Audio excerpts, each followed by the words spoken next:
Per WHYY, more than 100 people joined a rally outside Philadelphia's 30th Street station, banging pots and pans to protest the war in Gaza and reports of mass starvation among Palestinians. As a mother, as a woman, it's a horrible, horrible thing, said Lynn Iser, a local resident. How can we starve babies? It's heartbreaking. It is heartbreaking. Organizers originally planned to hold the protest inside, but when they arrived, police were blocking the doors and were requiring everyone to show a train ticket before they were allowed to enter. According to a Philadelphia Police Department spokesperson, Amtrak police decided to limit entry and called PPD to lend assistance. It's not about stopping First Amendment expression, only about not having the station overwhelmed with noise from pots and pans and other conduct that could negatively impact commuters, Captain Frank Palumbo said in an email. Also, any event inside will require a permit. Hannah Mermelstein, an activist with Families for Ceasefire Philly, said they were surprised when they showed up and couldn't get in, and that several police cars were parked outside. They might think we're inconveniencing passengers, but they're obviously inconveniencing people more right now by closing off the entire station, Mermelstein said. I think they don't want to hear our voices loud inside, and these are voices that everyone needs to hear. The protesters were inspired to beat pots and pans by a call from Palestinian activist and filmmaker Bisan Oda, who won a Peabody Award for her reporting from Gaza, where she continues to live in a tent. The people of Gaza have been trapped in a nightmare and deprived of the basics to survive since the end of the ceasefire between Israel and Hamas in March. According to the United Nations, which in a recent report said vast amounts of aid are needed to quell the famine-like conditions, Israeli Prime Minister Benjamin Netanyahu has rejected the claims, saying there is no starvation in Gaza, and agreed to new aid drops as recently as Saturday night after reports just days earlier that hundreds, if not thousands, of aid seekers have been killed by Israeli forces since May. It is images like these that have sparked outrage over the widespread hunger crisis in Gaza. Emaciated children like 2-year-old Sham Kadeh, who is so severely malnourished she weighs less than 10 pounds. The Israeli government faces mounting anger around the world and at home. For nearly 2 years, protesters have demanded a ceasefire deal to bring back hostages still in captivity.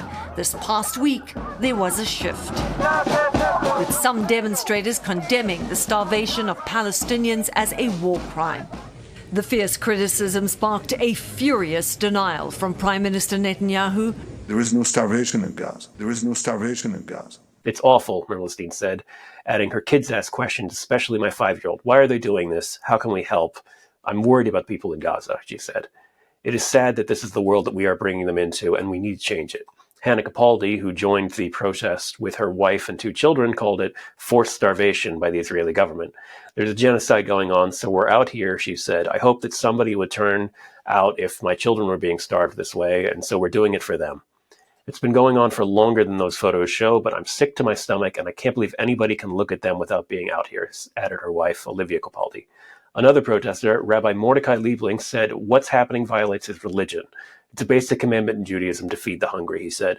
My parents were Holocaust survivors. I grew up hearing stories about people starving, and it just breaks my heart. Lynn Iser joined him at the protest and agreed that the parallels with the 1940s were clear.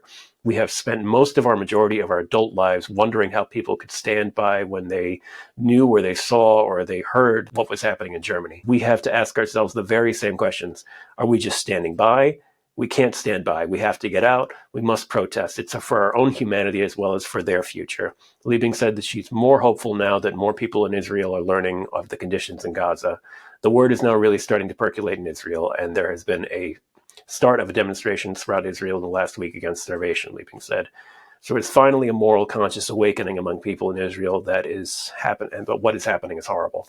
Mermelstein said she wasn't hopeful, adding that then President Joe Biden did nothing to try to stop it, and now we have a government that is even less responsive to what people want. Although President Donald Trump has been a vocal supporter of Israel in the past, he said Monday that he sees real starvation in Gaza, pushing back from Netanyahu. People just trying to do a little bit to help out, and God bless them. Everything they're saying, we at A2 News completely agree with. The efforts to quell starvation and to assist people seeking aid have been horrific. They're mostly done through an organization called the Gaza Humanitarian Foundation, which is a complete misnomer, I'm sorry to say. It's mostly American contractors, private military folks. We can use the word mercenaries. Mercenaries going out there and distributing this aid to people, shooting them, doing this, using the same old tactics that we've seen over the decades used against Palestinians, firing at limbs, knees, shooting at children, women. There have been reports that their flour has been tainted with painkillers, among other drugs. We're hearing reports now that there are people in Gaza who are going to be suffering from refeeding syndrome, something that Holocaust survivors had to deal with after being released from camps. The Gaza Humanitarian Foundation was established on the premise that Hamas was stealing aid and benefiting from it, and that Israel had to prevent that from happening in order to weaken Hamas.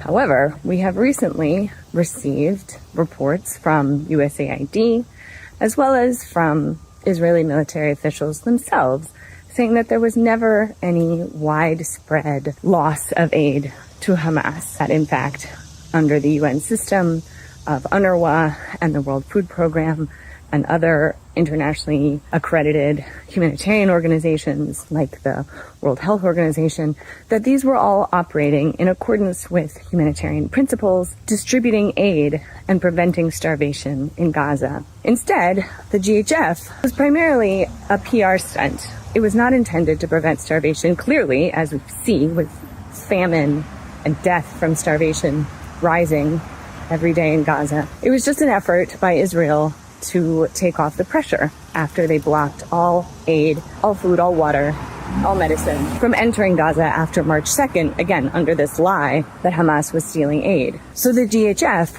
again, is operating as it was intended to, which is to take off the pressure, not actually to save Palestinians, because clearly, actually, what the GHF has been doing has been murdering Palestinians. More than 1,000 people have been killed by either American military contractors hired by the GHF or by the IDF, which accompanies the GHF to its 4 distribution sites. Previously, the UN had 400 distribution sites in order to allow vulnerable Palestinians, those who are not strong enough to fight against masses of other starving, desperate people, allowing people to receive aid with some degree of dignity and the ease which is necessary for those who are disabled or old or sick to also be able to access resources. Instead, the 4 distribution sites are intended to help corral Palestinians into smaller and smaller areas of Gaza. At this point, I think it's 88% of Gaza is no longer available to Palestinians. It is held by Israel or otherwise unavailable to them. So this, what was already one of the most densely populated places in the world is now unimaginably crowded with no resources whatsoever. So the good news is that people are starting to wake up to this. The bad news is that it's simply too late for so many of these children who, even if they were to receive aid now, it's too late for them and they're not going to survive. As a Philadelphian, I have to say I'm proud of my city and these people coming out here and doing something to just try to get the word out, to try to help in some small way. Anyway, hopefully the situation gets better and we're going to continue reporting on this. To anyone in Gaza who, I doubt you'll see this, but we just want to say a message of hope, peace, and, hang in there. There are people here who care about you. For AT News, I'm Dave. In front of Chicago doors. You get free once you still get